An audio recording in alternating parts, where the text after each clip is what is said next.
Hello sa inyong lahat! Narito na naman si Mami Essie para ipagluto na naman kayo ng isang masarap at pina-espesyal na pansit canton.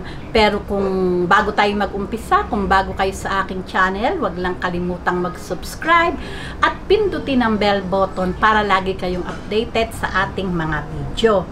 Ngayon po, narito po ang ating mga kakailanganing sangkap. Sa pagluluto po ng pansit canton, kakailanganin po natin ng kalahating kilong pansit canton, isang carrots, yung pong malaki, 150 grams na Baguio beans, 100 grams na chicharo, 100 grams na pechay Baguio, 1/4 250 grams na repolyo. Ito po namang ating celery isang haba lang po. At isang malaking bell pepper. Ito pong mga gulay sinabi ko lang po yung mga sukat. Pero nasa inyo po 'yon kung mahilig po kayo sa gulay, kung hindi naman po, pwede kayong magbawas. Kakailanganin din po natin ang 250 grams na atay ng manok, 200 grams na pitso ng manok. Ito po squid balls, hipon 100 grams. Ito po 100 grams na hipon, bawang 6 na butil na bawang, 2 teaspoon pamintang pino, chicken cubes, isang sibuyas, 3 tablespoon na oyster sauce, 1 litrong tubig, at ito naman po yung ating gagamit din po tayo ng 2 tablespoon na patis, 1 tablespoon na soy sauce, mantika. Ayan po lahat. Ito pong lahat ng aking mga sangkap. Kung may magtatanong po, paano kung 1 kilo yung ating lulutuin, lahat po ng aking ingredient, pwede din po para sa 1 kilong canton. Kaya lang po yun pong mga pampaalat, yung mga seasoning, kayo na po yung bahalang magtimpla. Siyempre po nasa panlasa nyo yun. Kung medyo matabang, kayo na po yung bahalang magdagdag. Okay, umpisahan na po natin ang pagluluto. Ayan, heto po yung balat ng aking pitso ng manok.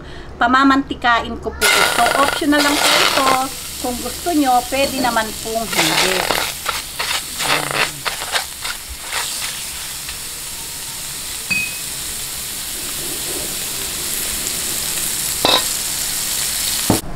Ayan, okay na po yung chicken. Tinabi ko lang po. Aray. Ayan, ituhin lang po natin itong ating squid ball.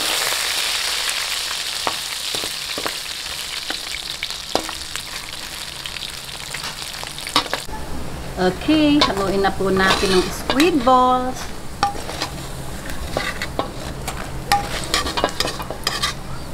Ngayon po, umpisahan na po natin ang paggigisa.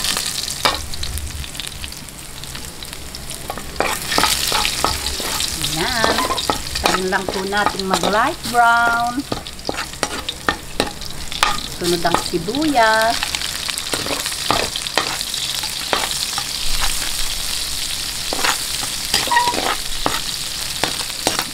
Ayan.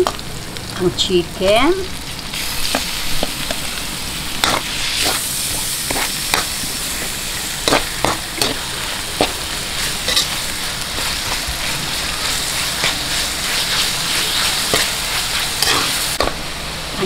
Ang hipon. Ayan.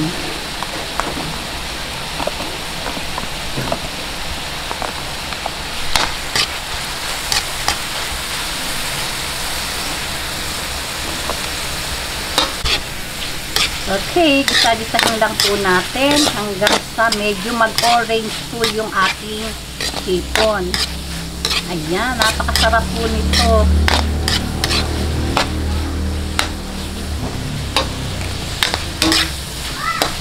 Lagay na po natin ng atay ng manok. Ayan.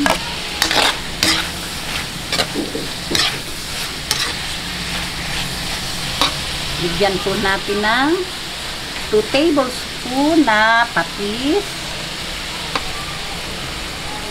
Ayan.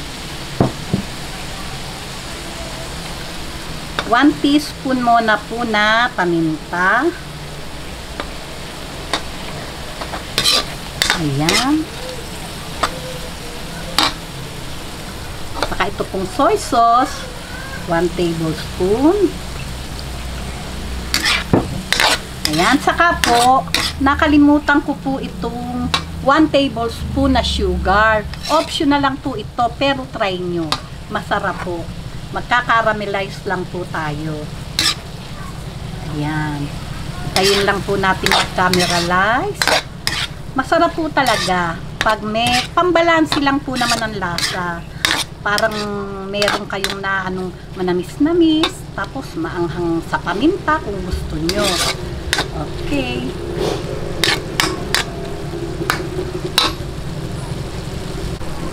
Ayan po, nagkakaramelize na po itong ating ginisang pinaghalo-halong chicken, hipon, at iba pa. Ngayon po, ilalagay ko na po yung gulay.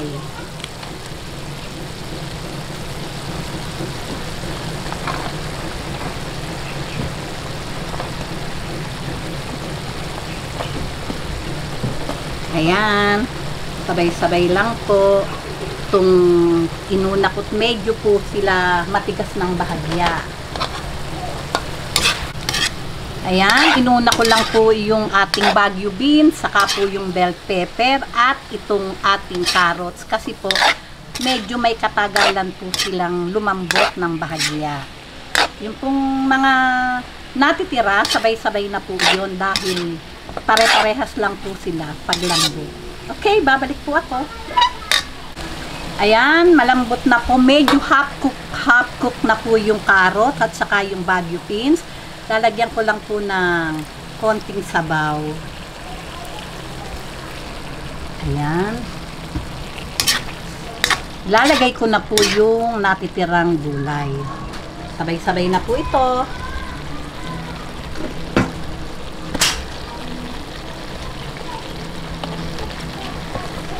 Ayan.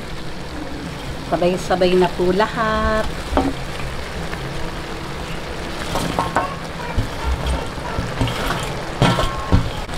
Ayan. Halu-haluin lang po natin.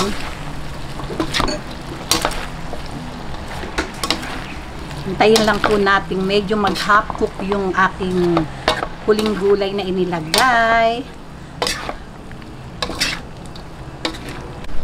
Ngayon po, half cook na po itong ating gulay. Tayo po ay maghahango para po hindi siya masyadong maluto paglalagay ng ating pansit canton. Ayan, hindi naman po natin hahanguin lahat. Titira po tayo. Mga mahigit kalahati lang po yung aking hinango. Ngayon po, liligyan ko na po siya ng tubig. 1 litro po ito. Dahil po wala tayong chicken stock, gagamit na lang po ako ng chicken cubes. Ayan.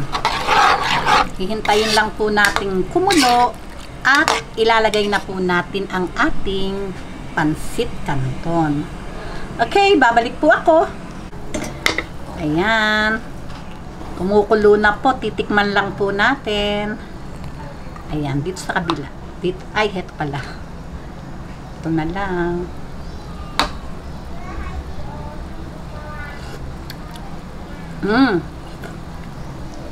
Masarap na po. Ngayon po, ilalagay ko na yung ating pansit.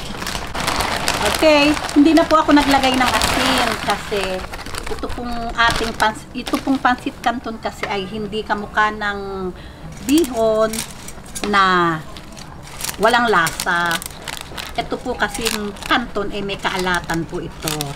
Kaya pagka po nakalagay na, saka na lang po ako magtitimpla ng konting seasoning pa. Pero yung pong sabaw, ayos lang po yung medyo matabang. Ayan.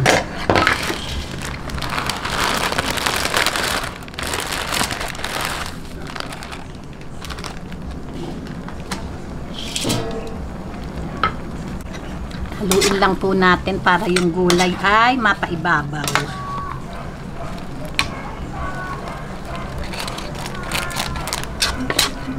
Ayan. Takipan lang po natin saglit. Ito na din po yung pantatapit ko. Malinis naman. Okay, babalik po ako. Ayan, tanggalin na po natin ang takip.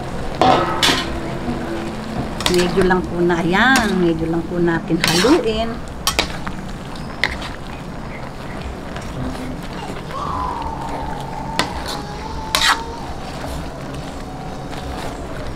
Ayan.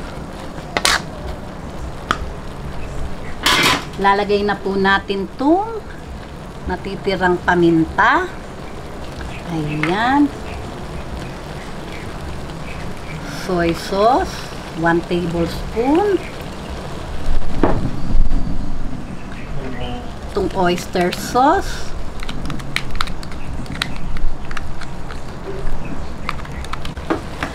Ayan, yun pong kumpletong sangkap ng ating video ay makikita nyo. Ay, yung kumpletong sangkap po ay makikita nyo sa dulo ng aking video. Ayan, halu-haluin lang po natin.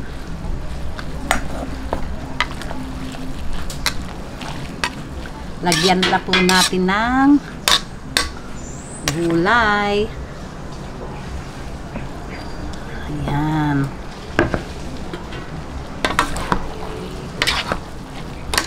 Ayan. Konting halo-halo lang po. Hintayin lang po nating medyo ma-reduce yung kanyang sabaw. At ready na po ito sa ating masarap na merienda. Masarap po kasi ito. Medyo may sabaw-sabaw ng bahagya. Yun po bang nagsosos yung sabaw?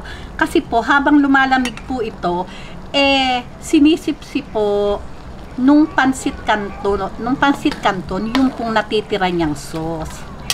Kaya po ako pag nagluluto nito, medyo may sabaw-sabaw pa po ng bahagya. Okay na po sa akin yun. Ayan, kung napapansin nyo po, tingnan nyo po yung sabaw niya, malapot-lapot, reduce na po yung kanyang sabaw. Ganyan po yung masarap. Lalagay na po natin yung squid balls. Ayan, naku, napakabango po. Patayin ko.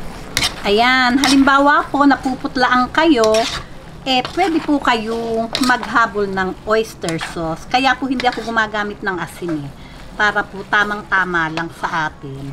Ayan, reduce na po yung sabaw at papatayin ko na po ang kalan. Okay, lagay na po natin sa ating bandihado hanggat mainit. At tikiman na po tayo.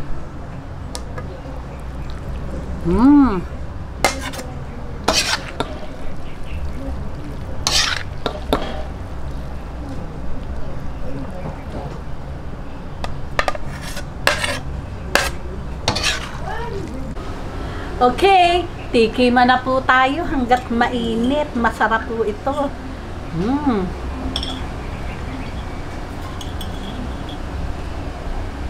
Laki.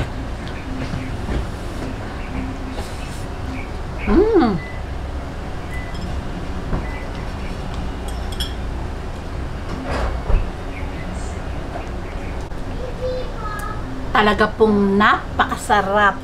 Yummy po talaga. Kaya, sarap po hanggat mainit. Ang sarap kumain ng pansit canton. Kaya, gawin nyo na po ito. At talagang,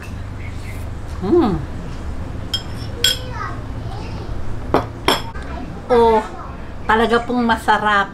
Kung nagustuhan nyo ang video na to, huwag lang kalimutang mag-likes and don't forget to share and subscribe. Gawin nyo na at tamang-tama talaga lahat ng lasa. Babuus!